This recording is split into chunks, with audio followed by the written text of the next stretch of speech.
A cidade estava iluminada para o Natal. Luzes piscavam nas janelas, músicas ecoavam pelas ruas, vitrinas exibiam fartura, mesas cheias, risos altos, promessas de felicidade embaladas em papel de presente.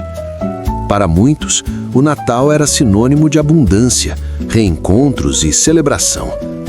Mas dentro de uma casa simples, de paredes gastas pelo tempo e telhado antigo que rangira com o vento, o clima era de silêncio. Um silêncio pesado, daqueles que falam mais alto que qualquer palavra. A ceia daquela família cabia em um prato pequeno: arroz, um pouco de feijão e uma vela acesa no centro da mesa, iluminando rostos cansados. Não havia carne, não havia sobremesa, não havia troca de presentes, apenas o essencial. Para alguns, o Natal é festa. Para outros, é a lembrança dolorosa do que falta e do que já se perdeu pelo caminho. Ali viviam Daniel, sua esposa Rebeca e a filha pequena, Elisa. Daniel havia perdido o emprego meses antes, quando a empresa onde trabalhava fechou de repente. No início, acreditou que seria rápido encontrar algo novo. Atualizou currículos, fez ligações, enviou mensagens, bateu em portas que antes pareciam promissoras, mas as respostas nunca vinham. As entrevistas se tornaram raras, depois inexistentes. As economias acabaram pouco a pouco, como areia escorrendo entre os dedos. As contas se acumularam sobre a mesa como um peso impossível de ignorar. E com elas veio algo ainda mais pesado: o sentimento de fracasso. Daniel não falava muito. O silêncio passou a ser a forma que ele encontrou de esconder a vergonha. Evitava olhar nos olhos da filha, evitava conversas longas com Rebeca, evitava até o espelho. Sentia-se insuficiente.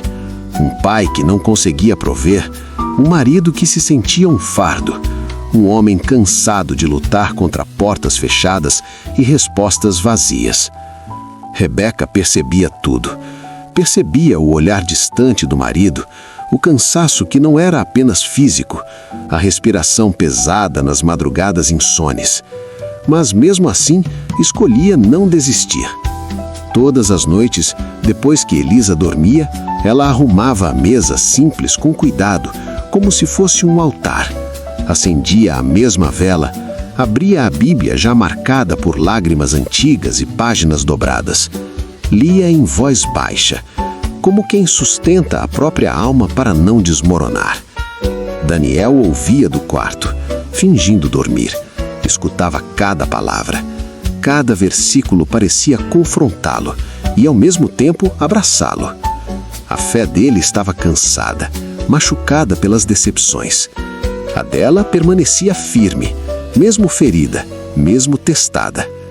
Certa noite, Rebeca leu em voz trêmula, mas decidida: ainda que a figueira não floresça, nem haja fruto na vide, todavia eu me alegrarei no Senhor. Daniel sentiu um aperto no peito. Aquela frase parecia bonita demais para uma realidade tão dura. Naquela noite de Natal, com o peso do ano inteiro sobre os ombros, ele não conseguiu segurar. Você acha mesmo que ler a Bíblia vai pagar as contas? Disse com a voz carregada de frustração, medo e culpa acumulados. Rebeca fechou a Bíblia devagar. Respirou fundo antes de responder, como quem escolhe palavras que podem curar ou ferir. Não, disse ela com suavidade, mas vai nos manter de pé enquanto Deus trabalha no que a gente não consegue ver. O silêncio tomou conta da sala. Um silêncio diferente, mas profundo. Elisa, pequena, sentada à mesa, segurou a mão do pai com delicadeza, com aquela inocência que só uma criança tem, capaz de tocar onde adultos já não alcançam. Papai, Jesus também nasceu pobre, né? Daniel não respondeu, apenas abaixou a cabeça. As lágrimas vieram sem pedir permissão, porque no fundo ele sabia. O problema não era apenas a falta de dinheiro. Era um medo profundo de não ser suficiente para proteger quem ele mais amava. Nos dias seguintes, mesmo com tão pouco, Rebeca começou a ajudar famílias da comunidade. Levava sopa quente, dividia o pouco que tinha, oferecia um abraço, uma oração, uma escuta atenta. Sentava-se com mães exaustas, idosos esquecidos, crianças famintas de atenção. Ela respondeu sem hesitar, olhando direto nos olhos dele. Porque quando a gente para de amar por medo, a gente perde mais do que dinheiro. A provisão não vem do quanto temos, vem de quem seguimos.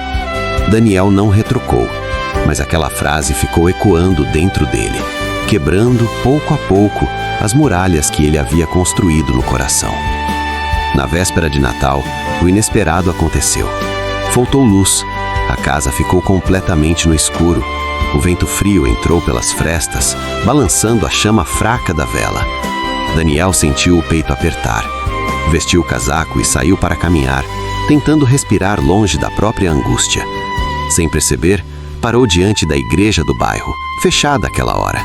Sentou-se nos degraus frios e, pela primeira vez em meses, deixou a dor sair sem filtros.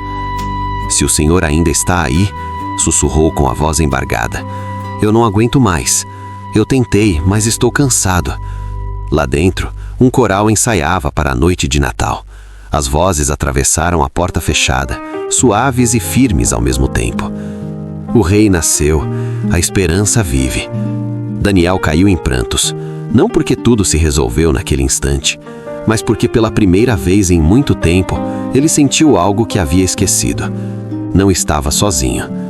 2 dias depois, quando menos esperava, o telefone tocou. Era um número desconhecido. Um antigo chefe lembrara dele após uma indicação inesperada. Alguém que Rebeca havia ajudado meses antes, sem jamais imaginar que aquilo voltaria. Era uma oportunidade, um emprego, uma porta aberta quando todas pareciam fechadas. Daniel chegou em casa atordoado, segurando o telefone com as mãos trêmulas. "Rebeca", disse com a voz falhando, "Deus nos ouviu." Ela sorriu, com os olhos marejados, mas sem surpresa. Ele nunca parou de ouvir, só estava nos preparando e nos ensinando a confiar. Os anos passaram. Daniel trabalhou, cresceu, errou, aprendeu, abriu o próprio negócio. A casa simples ganhou cor, luz e conforto. Mas o que nunca mudou foi o altar. A Bíblia continuava aberta todas as noites. A gratidão nunca saiu da mesa. Daniel passou a ajudar outros pais desempregados, outras famílias em silêncio, sem holofote, sem interesse. Não foi sorte, foi fidelidade quando tudo dizia para desistir. Naquela noite de Natal, agora com a casa cheia e iluminada, Daniel segurou a Bíblia e falou para a família com a voz firme e o coração em paz. Jesus nasceu simples, mas mudou tudo. Ele fez o mesmo com a nossa história. Rebeca fechou os olhos em oração silenciosa. Elisa sorriu, abraçando os pais. E o coração de Daniel, antes cansado e ferido, agora descansava. Porque quando a fé permanece, o milagre encontra caminho.